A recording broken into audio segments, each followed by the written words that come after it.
곡은 너의 발걸음이라는데 다들 모르실 수도 있고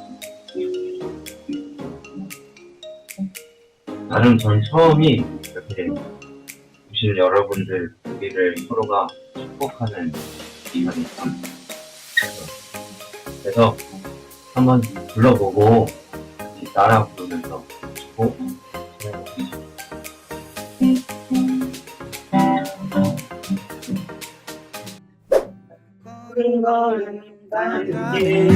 길마다 예수의 흔적이 되어주길 너의 손길이 닿는 그 모든 곳에 주님이 함께 하실 거야. 너의 발걸음 걸음 가는 길마다 예수의 흔적이 되어주길 너의 손길이 닿는 그 모든 곳에 주님이 함께 하실 거야.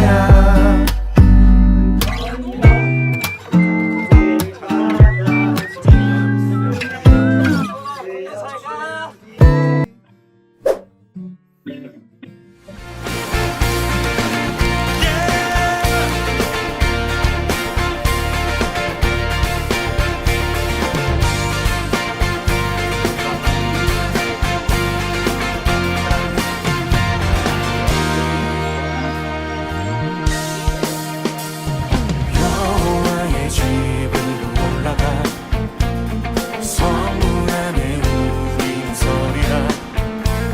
주님이 허락한 이 땅 위에서 여호와를 찬양하라. 보좌 위에 앉으신 여호와 우리들을 다스려 주시니 주님이 주시는 넘치는 은혜 여호와께 감사드리라. 영원하신 왕주 두려워 말라. 주 너의 하나님이 지켜주시네. 놀라지 마라. 겁내지 마라. 주님 너를 지켜주시네. 주님 나를 지켜주시네. 아무것도 두려워 말라. 주 너의 하나님이 지켜주시네. 놀라지 마라. 겁내지 마라. 주님 나를 지켜주시네. 내 맘이 힘에 겨워 지칠지라도 주님 나를 지켜주시네. 세상의 험한 풍파 몰아칠 때도 주님 나를 지켜주시네.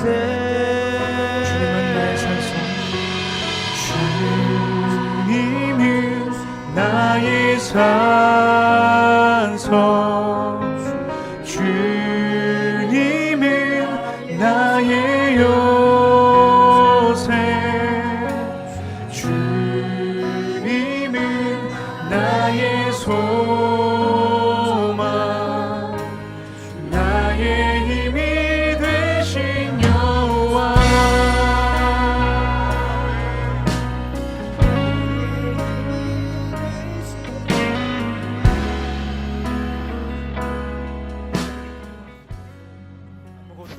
나 지혜와 분별할 수 있는 능력을 우리가 두려움 가운데에 우리 어떤 걱정 가운데에 무너지는 것은 우리 하나님이 주시는 것보다 내 마음과 내 생각이 더 커서 그것들에 두려워하고 걱정하고 그것들에 기대하고 실망합니다. 하지만 우리는 이 시간 함께 기도하실 것은 내가 아니라 하나님께서 주시는 그 지혜를 통하여서 이 시간 분별할 수 있는 힘을 드리게 하여 주시옵소서. 내가 필요한 곳에 가야 할 곳에 가게 하여 주시옵시고, 내가 무작정 남들 앞에 잘하고 도움을 준다고 그들에게 필요한 것이 아니라 하나님이 주시는 그 계획과 지혜로서 분별함으로써 그들에게 필요하고 도움이 줄 수 있는 곳에 내가 그 힘을 온전히 쓰이기 원합니다. 이 시간 함께 묵상하심으로 기도하셨으면 좋겠습니다.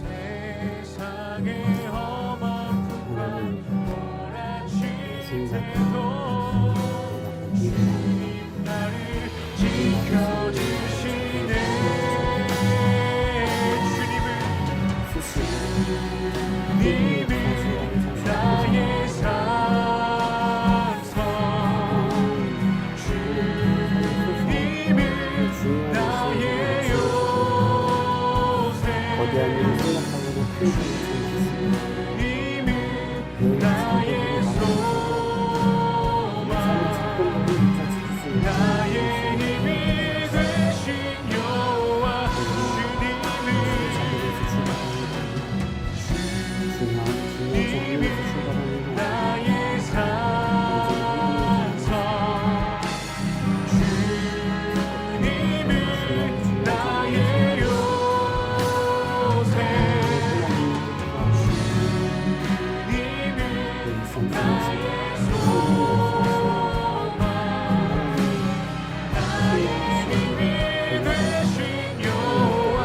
내 맘이 힘에 겨워 지칠지라도 내 맘이 힘에 겨워 지칠지 주님 나를 지켜주시네. 감사합니다.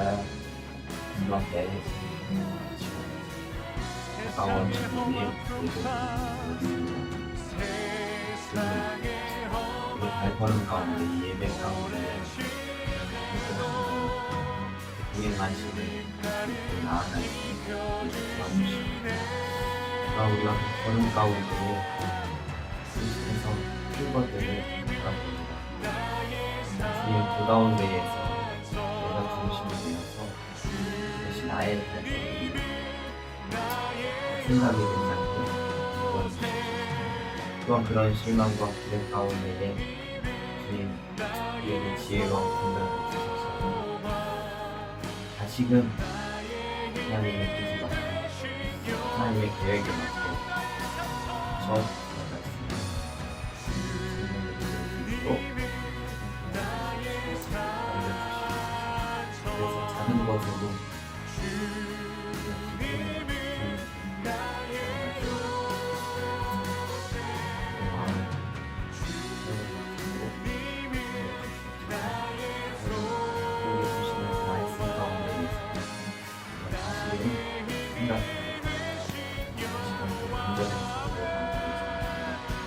말씀을 통해서 우리가 항상 삶을 잘 살아갈 수 있는 말씀을 위해서 우리 마음을 말씀하시고 알려주시옵소서. 이 예배까지 함께 하시고 주관하시고 싸우고 주님이신 말씀을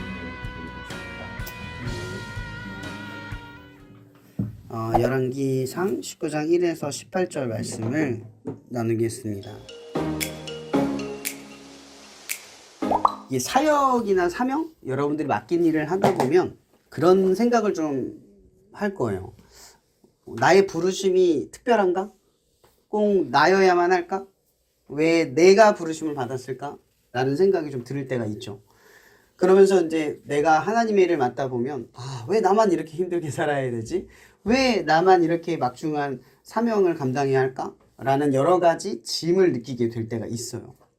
이미 엘리야가 딱 그런 지금 상황이에요. 열심히 유별나다. 만군의 여호와라는 그 존재에 대한 열심히 유별나다. 이 유별나다라는 뜻이 뭐예요? 독특하다. 또 어떤 의미로도 해석이 될 수 있을까요? 나댄다도 될 수 있겠죠. 여러 가지 의미가 될 거예요. 좋은 의미도 되겠지만 나쁜 의미로도 느껴지기도 해요. 유별나다, 특출나다, 독특하다, 유난스럽다, 뭐 이렇게도 해석이 될 거라는 거죠. 근데 지금 이 엘리야는 정확하게 뭐라고 말하냐면 만군의 여호와께라는 표현을 써요. 이 성경에서 만군의 여호와라는 표현은 항상 주시해서 봐야 돼요. 왜 만군의 여호와일까? 이 만군이라는 표현을 쓴 사람이 없어요. 이 다니엘 사무엘 상하에서는 두 사람이 나오죠. 세 사람이 나오죠. 그건 누가 있어요? 다윗, 대표적인 인물이 다윗이랑 누구예요? 한나. 두 사람이에요. 대표적인 사람. 그 중간에 사무엘이 있죠. 이 대표적인 사람들을 제외하고는 하나님을 만군의 존재, 그러니까 만군을 다스리는 모든 군대의 모든 왕들의 위에 계신 존재로 고백하는 경우가 없었어요. 심지어 이 열왕기상은 이 유대 땅의 역사만 다룬 게 아니라 위에 어디죠? 북이스라엘의 역사를 다루고 있어요. 여러분도 알다시피 북이스라엘은 하나님을 잘 믿고 잘 따르고 그 북이스라엘 백성들을 하나님의 백성으로 이끄는 왕이 없었어요. 거의 나오지를 않았어요. 이스라엘 백성들을 계속해서 우상 숭배하도록 만들고 잘못된 생활 양식과 가치관을 따르도록 만들었던 게 북이스라엘의 형편이었단 말이에요. 근데 실제로는 북이스라엘은 잘 살았고 남유다는 조금 가난했어요.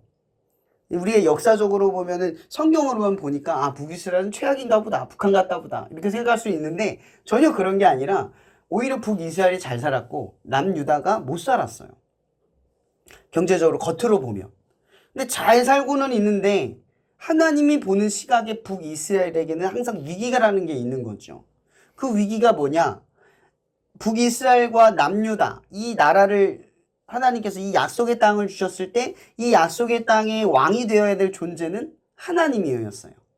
그러니까 누가 왕이 되든 그 왕은 하나님을 왕으로 내 위에 계신 존재로 드러내야 될 역할을 부여받은 거예요. 이스라엘 왕은 조금 특별한 거예요. 그냥 왕으로서 백성들을 군림하고 다스리고 이런 것만 있는 게 아니라 하나님의 말씀을 가까이 둠으로써 백성들을 하나님의 백성답게 만드는 역할도 이 왕에게 부여가 된 거라는 거죠. 근데 이 북이스라엘은 그런 역할이 완전히 사라져버리는 거예요. 이 아합 왕의 시대거든요. 이 아합 때가 북이스라엘이 가장 잘 살 때이고 가장 타락할 때이고 가장 하나님 앞에 멀리 갔을 때가 이 시대예요. 이 시대에 누가 등장을 하냐면 엘리야가 등장을 하는 거죠. 북이스라엘도 이렇게 생각해 볼 수가 있어요. 이런 북이스라엘이 그 정도까지 갔으면 망해야 되잖아요. 근데 안 망하는 이유가 있어요. 이건 이 논리예요. 아브라함이 소알 땅, 이 소돔 땅이 망할 때 어떻게 하나님하고 타협하죠? 의인 몇 명만 있으면 그 성을 멸하지 안 했으면 좋겠습니다 라고 했을 때 타협점이 뭐예요? 의인이 있다면 하나님이 멸하지 않겠다예요. 그러니까 북이스라엘이 멸망하지 않은 이유는 여전히 뭐가 있어서? 그곳이 타락하고 가치관이 멀어지고 하나님께 가장 멀어진 나라에 멀어진 시기를 보내고 있어도 그 나라에 뭐가 있어서요? 만군의 여호와를 인정하는 사람들이 아직 남아있기 때문에 북이스라엘이 망하지 않고 있다라는 거예요. 근데 그 중에 엘리야가 선택받은 거죠. 유별나다라는 의미가 이거예요. 엘리야가 지금 왜 이런 상황에 직면했죠? 지금 이세벨에게 죽임을 당하는 상황이 왜 벌어졌어요? 이 앞 내용 아세요? 유명한 내용인데 바알과 아세라를 섬기는 제사장과 한판 붙잖아요. 그 850명이나 되는 제사장들과 맞짱 붙어서 어떻게 돼요? 이겨요. 하나님을 드러내고 만 백성들이 하나님을 알게 해요. 심지어 850명이나 되는 바알과 아세라 선지자들을 죽여요. 쳐 죽여요. 그 자리에서. 그렇게 하나님께서 이긴 싸움이 돼버렸어요. 근데 그러고 난 뒤의 내용인 거예요. 무슨 얘기를 이 엘리야가 듣냐면 이세벨 여왕이 자기를 죽이겠다라고 하는 이야기를 듣게 되는 거예요. 엘리야가. 그리고 그 얘기를 듣고 지금 호렙산으로 도망간 거죠. 방금 전까지만 해도 하나님의 영광을 가지고 싸워서 이겼어요. 그게 이길 만한 사건도 아니었단 말이에요. 혼자서 850명과 싸운 거예요. 혼자서. 정말 말도 안 되는 거죠. 근데 그렇게 할 수 있었던 건 하나님께서 엘리야를 통해서 어떠한 계시, 그러니까 비가 내리지 않는 계시를 주심으로써 하나님의 주권이 모든 송사가 하나님께 있다라는 걸 엘리야를 통해서 보여줬기 때문에 그런 사건이, 그런 배경이 일어날 수 있었던 거거든요. 그 애초에 이 엘리야와 850명이나 되는 바알과 아세라 선지자가 대립을 할 수 있었던 건 엘리야가 특별하거나 특출나거나 대단해서가 아니라 하나님께서 엘리야를 통해서 모든 주권이 이 하나님에게 있다라는 사실을 이 비가 내리지 않는 사건으로 보여줬기 때문이에요. 그것 때문에 이런 일이 벌어진 거예요. 근데 엘리야가 지금 뭐라고 이야기하냐면 나의 열심이 유별나다라고 이야기를 하는 거예요. 내 유별남 때문에 내가 지금 이런 일을 겪고 있습니다 라고 말하고 있는 거죠.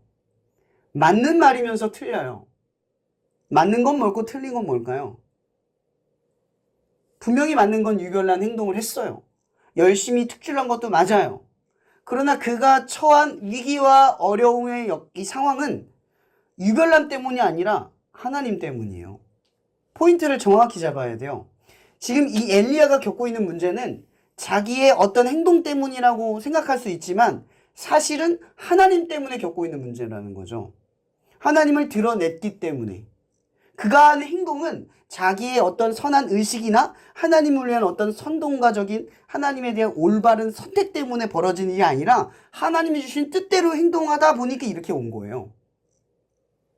근데 지금 이 엘리야가 하나님 앞에 찾아가서 하는 기도를 가만히 살펴보면 그렇게 돼 있는 거죠. 주권이 자기에게 있는 거예요.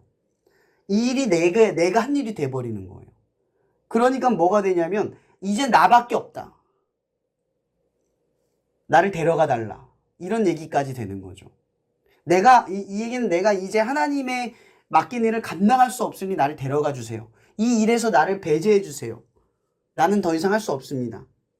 라고 말하는 거예요. 근데 실제로 이게 엘리야가 겸손해서 한 말이 아니라 사실은 겸손한 것이 아니라 이걸 내가 했다가 바라보는 마음이 컸기 때문에 그런 거예요. 이걸 내가 감당한다고 생각하니까 내가 한 일처럼 보이는 거죠. 근데 하나님이 한 일처럼 봤으면 이건 내가 감당할 일이 아니에요. 하나님이 감당할 일이죠. 근데 내가 감당할 일처럼 보였다는 건 내가 했다는 인식이 이 엘리야가 가지고 있었다라는 거예요. 우리도 유별남이 있죠. 하나님을 위해서 유별나게 살아가요. 독특하고 유난스럽게 살아가죠. 근데 우리는 누구의 힘으로 이걸 감당하나요? 때론 지치고 힘들 때, 어려울 때 우리는 하나님 때문에 이런 일이 벌어졌다가 아니라 내 열심 때문에, 내 믿음이 좋아서, 내가 하나님을 믿는 믿음이 유난스럽고 독특하고 특별해서 구별된 나의 모습 때문에 이런 일이 벌어진다 라고 생각할 때가 참 많아요. 그래서 온전히 하나님이 책임져 주시는 삶을 사는 게 아니라 자꾸 믿음을 갖고 있으면서도 하나님을 믿는데도 내가 책임지는 인생을 살아요. 근데 정말 이 하나님의 역사는 특별한 건 그런 거예요. 보세요. 이 엘리야가 잘못된 마음, 잘못된 생각으로 하나님 앞에 기도를 해요. 중요한 건 이 엘리야가 잘못된 생각을 하고 있어도 그가 바라는 방향이 하나님이에요. 이 하나님이 우리를 대하시는 이 방식을 한번 보세요. 내가 잘못되고 틀려도 올바르지 않은 생각을 하여도 내가 하나님 앞에 기도하면 하나님은 나를 위해서 응답하시는 분이라는 거예요. 하나님은 그 엘리야에게 역사하세요. 그리고 말씀하시는 거죠. 내가 7,000명이나 되는 바알에게 무릎 꿇지 않는 사람들을 예비하였다. 라는 거죠. 이 엘리야가 무슨 생각을 했을까? 이 엘리야를 대신하여 예후라는 사람을 예비할 것이고 또 엘리사라는 제자를 통해서 너의 일을 맡길 것이다. 하나님이 이런 말씀을 하세요. 이런 말씀을 하시다는 건 딱 무슨 얘기냐면 엘리야의 중압감, 자기가 나 혼자다, 내가 다 감당해야 한다, 나밖에 없다라는 중압감을 완벽하게 벗겨내버리는 거예요. 7,000명이나 있다는 거죠. 이 얘기는 무슨 느낌을 받겠어요, 엘리야가? 나 혼자인 줄 알았는데, 나밖에 없는 줄 알았는데, 내가 대단한 줄 알았는데, 아니에요. 엘리야가 아니었다면 다른 7,000명 중에 한 사람이 엘리야의 역할을 할 수 있었다는 거예요. 참으로도 이게 놀라운 거라는 거죠. 엘리야는 나밖에 없고 내가 해야 된다라고 생각해서 그 일을 맡았는데 생각해보니 그 일은 내가 중요한 역할이 아니었던 거예요.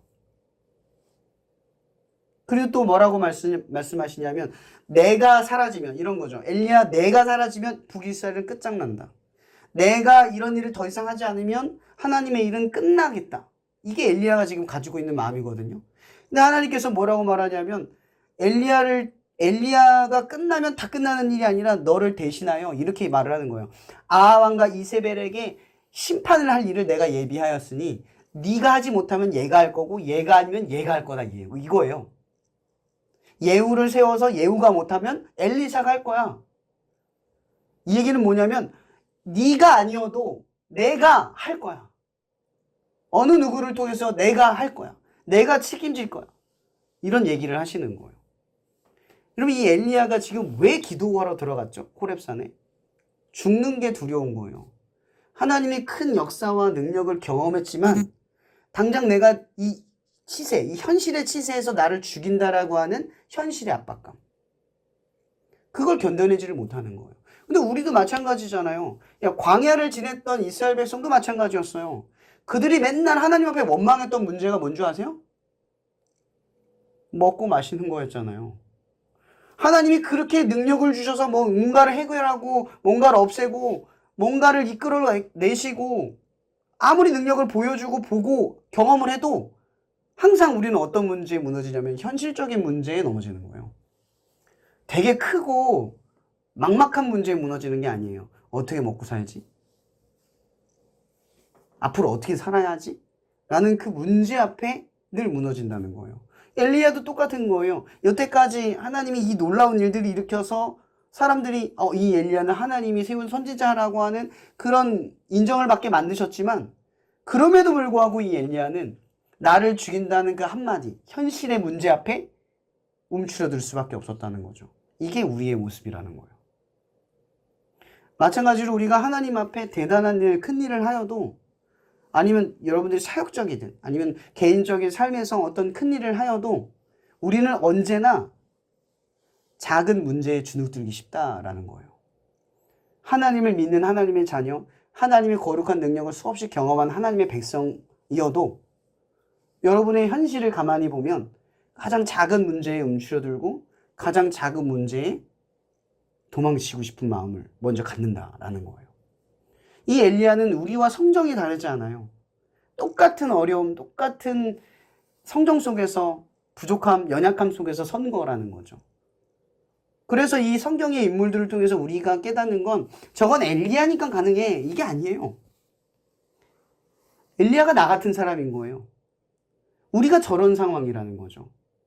하나님께서 엘리야를 선택하셔서 그를 3년 동안 까마귀를 통해서 먹을 거를 공급하시고 이 북이스라엘에게 기근을 주셨을 때 이 엘리야는 한 게 없잖아요. 뭐가 대단해서 하나님이 선택한 거예요? 그 일을 통해서 바알과 아세라라는 850명의 제사장을 죽였을 때 그 선택은 자연스럽게 연결이 된 거예요. 처음에 엘리야가 계속 시작부터 순종적이었나요? 그 동굴에 들어가서 3년을 버틸 때도 얼마나 원망을 하고 실증을 내고 갈증을 냈는데요. 먹을 거 없다고. 난 어떻게 사냐고. 바알과 아세라 선지자 앞에 섰을 때 담대하게 섰던 것도 하나님께서 그 3년 이후에 비를 내리겠다고 하는 약속의 언약을 계속해서 지켜주시고 그를 통해서 그의 자리를 하나님이 세운 대리자로 사람 앞에 증명했기 때문에 설 수 있었던 거예요. 계속해서 이 엘리야가 그런 하나님의 권능과 능력 속에서 세움을 받고 그 역할을 감당했지만 결국 현실의 문제 앞에서 아무것도 아닌 자기 자신을 깨달았다라는 거예요. 더 중요한 것은 이런 거죠. 우리가 현실의 문제 앞에 무너져도 여전히 우리가 하나님 앞에 특별나서 유별나서 선택받은 것은 아니어도 우리에게 중요한 문제가 하나 있다는 거예요. 하나님이 우리에게 중요하게 보시는 문제가 있다는 거죠. 그게 뭐냐? 방향이에요. 방향. 여러분 제가 얘기하지만 엘리야의 유별난 점은 뭐예요? 문제가 생기니까 호렙산으로 도망갔다가 아니라 그곳에 들어가서 문제를 해결하는 방법을 떠올리고 방법 계책을 찾는 게 아니라 무기력하게 호렙산에 들어가서 주저앉은 게 아니라 거기서 신앙적 행동을 했다는 거예요. 여러분 이게 단순한 것 같죠? 여러분 요즘 기도하나요? 기도하세요? 솔직히 말해서 어려우면 이렇게 엘리야처럼 기도해요? 방향이 딱 나와요? 내가 문제가 생기고 딱 막혀서 현실적인 고민이 막 들어서면 방향이 딱 보여요? 어때요? 엘리야의 어떤 면이 유별났을까요? 능력과 재능이 아니라 방향이에요. 방향이 유별난 거죠. 여러분 항상 제가 느끼지만 신앙이 좋다는 건 문제와 어려움, 뭐 연약함과 시달림이 없다가 아니에요.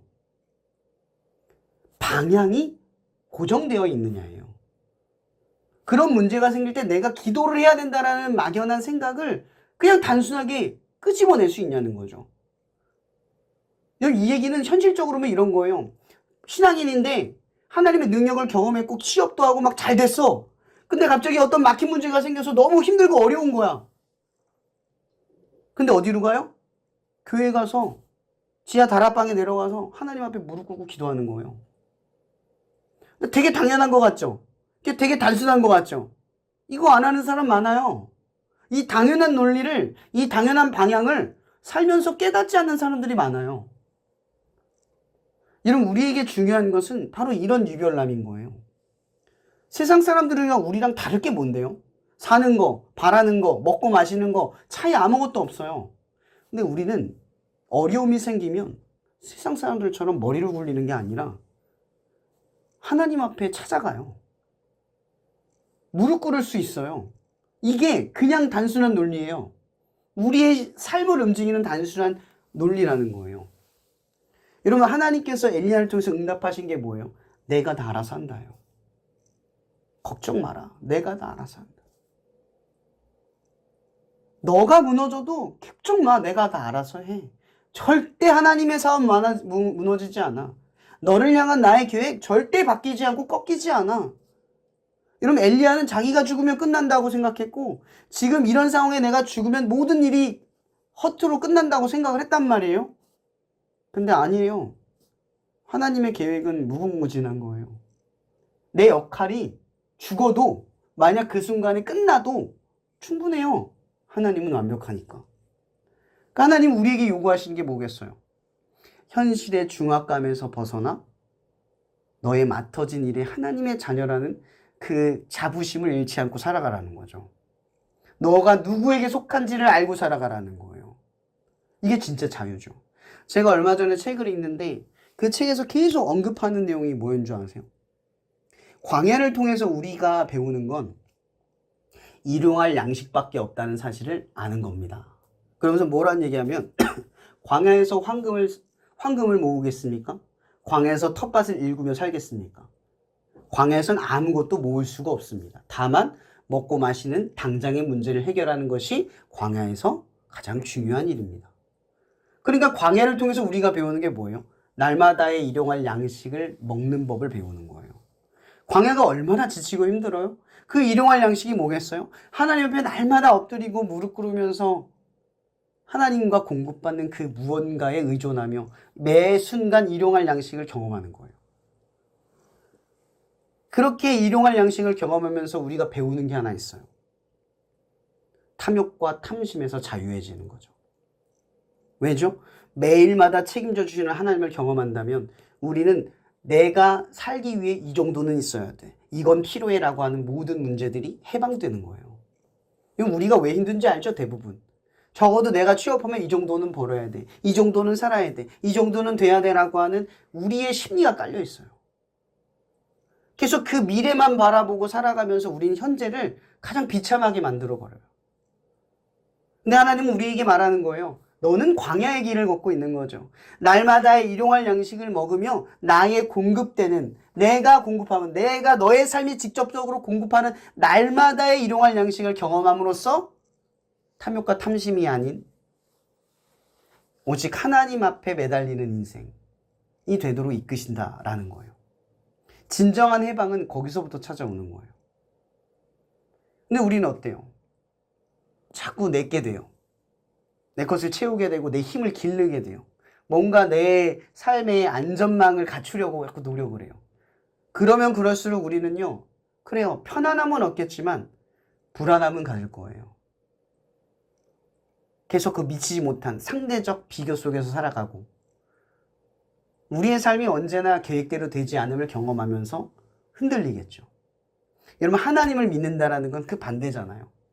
계획대로 되지 않아도 하나님이 이끌고 계신다라는 확신이 우리를 흔들리지 않게 만드는 거예요. 여러분, 그리스도인들이 살면서 뭘 경험해야겠어요? 날마다의 일용할 양식이라는 거죠. 대단하고 큰 일을 경험하는 건 중요하지 않아요. 여러분, 엘리야가 기도를 통해서 하나님의 말씀을 통해서 이 응답을 받음으로써 뭘 배웠을까? 우리는 그걸 주목해야 한다고 생각해요. 이 마지막 응답. 내가 다 책임져. 내가 널 이끌어. 괜찮아. 충분해.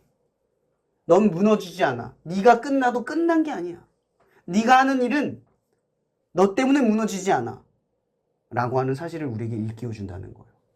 이게 여러분이 직업을 갖든 공부를 하든 자격증을 따든 뭐든 그 모든 문제에 하나님이 개입되면 우리는 그 일에 두려움을 느끼지 않는 삶으로 점점 변화되어 가는 거예요. 우리에게 중요한 건 변화인 거죠. 지금 당장 뭔가를 얻는 게 중요한 게 아니에요. 지금 내게 1억을 갖는 게 중요한 게 아니라 1억만큼 변화된 삶이 필요한 거예요. 하나님이 여러분의 삶을 바꾸는 삶. 날마다 연차가 쌓일수록 1년, 2년. 이러면 이스라엘 사람들이 40년의 광야를 지내도 바뀌지 않아요. 하나님이 요구하시는 건 바뀌는 거였잖아요. 가나안 땅, 하나님과 함께할 그 땅에 들어가서 하나님을 예배하고 하나님을 찾고 하나님이 주인임을 드러내는 그걸 바라셨단 말이에요. 근데 이스라엘이 그 성경에 보면은 역사에 나오는데 참 암울하게도 무슨 얘기냐면 6월절 알죠? 이스라엘이 6월절을 언제 지키는 줄 아세요? 모르죠. 거의 망하기 직전. 마지막 거의 대가 돼서 지켜요. 한 번. 대단하지 않아요? 그렇게 하나님을 믿고 경험하고 약속의 땅에 들어갔는데 그 땅에 들어가서 약속을 지키기는커녕 약속을 지키지 않고 살아가요. 근데도 하나님께서 그 땅의 백성들을 놓지 않고 지키시는 거예요. 참 아이러니하죠.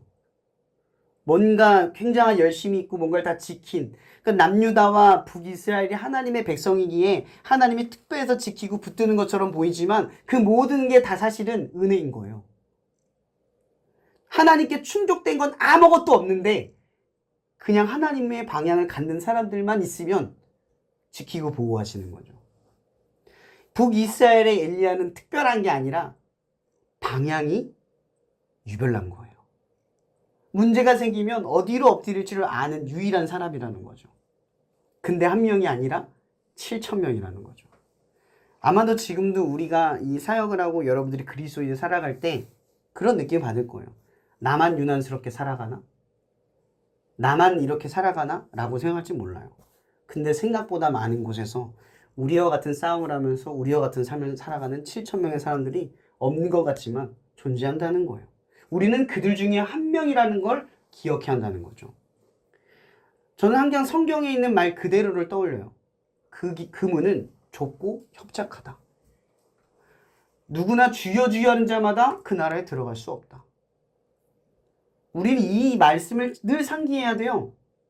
어느 정도 좁길래, 어느 정도의 규모의 사람, 어느 정도의 사람이어야만 하길래 좁고 협착한 문에 들어갈 수 있을까? 우리는 늘 우리 스스로를 견주어 봐야 한다는 거죠. 저는 오히려 이 말을 기억한다고 봐요. 유별나다. 여러분, 뭐가 유별납니까? 하나님 앞에. 나는 유별납니까? 우린 유별나야 돼요. 이게 맞아요. 다니엘도 유별났고요. 다윗도 유별났고요. 사무엘도 유별났고요. 여호수아와 갈렙도 회막문 끝까지 남는 유별남이 있었어요. 여러분들은 하나님 앞에 어떤 유별남으로 나아갑니까? 기도를 좀 더 합니까? 말씀을 더 읽으려고 합니까? 아니면 예배를 더 사모합니까? 이러면 이것이 아니면 선택받지 못한다는 거예요. 시대에 분별받지 못한다는 걸 기억하셔야 돼요. 우리가 키워야 할 건 유별남입니다. 사람들이 딱 봐도 쟤는 그리스도인이야. 여러분들을 그리스도인으로 인정하게 만드는 그 손가락질은 뭐 때문입니까? 바로 유별남 때문 아니에요? 남들이 술 먹는데 술 안 먹고 버티는 거. 남들이 식기도 안 하는데 나 혼자 식기도 하고 밥 먹는 거. 남들이 어디 이동할 때 기도 안 하는데 나는 기도하고 시작하는 거. 남들이 안 하는 걸 하는 거. 세상 사람들이 안 하는 거 하는 거. 보통의 신앙 가지고 종교심을 가지고 하나님을 대하는 사람들이 안 하는 걸 하는 거. 그게 우리의 사명이라는 거죠. 저는 오늘 말씀을 나누면서 한 가지만 도전받았으면 좋겠어요. 유별남을 키우십시오. 보통의 그리스도인보다 유별남을 키우세요. 이것이 아니면 우리는 드러나지 않고 증명될 수 없습니다. 기도하고 마칠게요. 사랑해 주님 감사합니다. 오늘 우리가 엘리야를 통해서 말씀을 나눕니다. 우리는 성경 속의 인물들을 바라보며 나는 그렇게 할 수 없다. 내게야 뭔가 동떨어진 것처럼 바라볼 때가 참 많았음을 고백합니다. 그러나 하나님, 이제 우리는 어느 시대를 살아갔던 유별남 없이 하나님 앞에 드러나지 않는 인생이 되지 않고서는 안 된다는 것을 우리는 이제 사명으로 받아들입니다. 하나님, 우리 날마다 이 유별난 삶을 살아가며 하나님의 자녀임을 늘 증명할 수 있게 도와주시옵소서. 그것이 어느 곳이든 하나님 앞에 유별나게 살아가는 그리스도인의 삶을 결단코 잃어버리지 않게 하여 주시옵소서. 현실의 문제가 우리를 주저하게 만들 때 하나님, 그것에 맞서 우리의 유별남을 드러내게 도와주시옵소서. 또한 이러한 유별남이 내 열심 때문에 오는 고생과 수고가 아니라 하나님 때문에 오는 고생과 수고임을 알게 하시고, 또한 그러한 역경 속에서 우리의 부족한 연약함 속에 무너져 갈 때에도 하나님이 책임져 주시는 날마다의 일용할 양식을 의지하고 먹어 하나님을 경험하는 날마다의 삶이 될 수 있도록 또한 우리를 인도하여 주시옵소서. 모든 것을 주님께 의탁하며 살아계신 예수 그리스도 이름으로 기도합니다. 아멘.